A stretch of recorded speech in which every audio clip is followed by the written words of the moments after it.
What do you make of this decision by the judge within the civil fraud trial?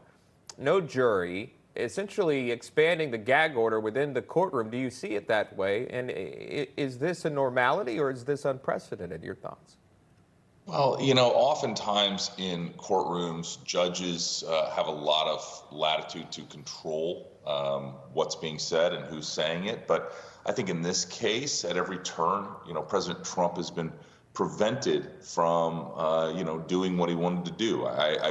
While typically defendants in civil cases do not speak at closing, there's no reason they couldn't. And certainly Donald Trump could probably give a pretty compelling closing argument. This judge just doesn't want to hear what he has to say, because remember, this judge assigned liability without even hearing the case. He did it on summary judgment. And so we're in this damages phase and remedy phase. And I think, this judge just wants to get to the result that he wants to get to, hoping that it does political damage to Donald Trump, knowing most likely that the judge will be overturned on appeal. And he just wants the headlines and the attention. It's kind of not the way our system of justice is supposed to work, certainly not how civil trials are supposed to work. In fact, I've done a lot of trials in my time, and, typically judges want a good record of all of the proceedings so that they didn't prevent a defendant from a fair trial, and so they don't get reversed on appeal. But this judge, again, is just trying to get to the result.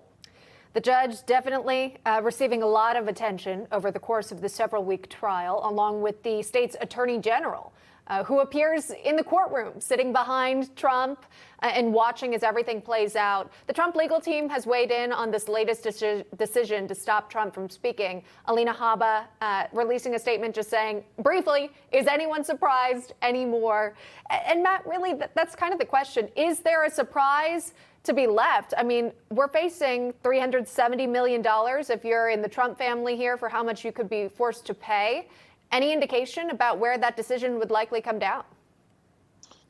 Yeah, it's going to be interesting. And again, I think anything that this judge does has been tainted by his conduct and the way he's conducted this case. But, I think that there will be a significant damage number. Again, no victims. So it's kind of interesting to me as to who's supposed to get this judgment if it were ultimately paid. They're trying to kick Donald Trump out of the state of New York and make him liquidate his assets in New York because, again, they don't like his politics. And Letitia James, who you mentioned, attends these proceedings, although she's not participating, has staked her initial campaign for election to this role as Attorney General of New York on getting Donald Trump. I mean, it's kind of sick. It is not what we do in America. Prosecutors, I'm a former prosecutor myself, we don't target individuals. You investigate crimes, you develop the facts. But in this case, this has been a get Trump trial, and it's been slapdash.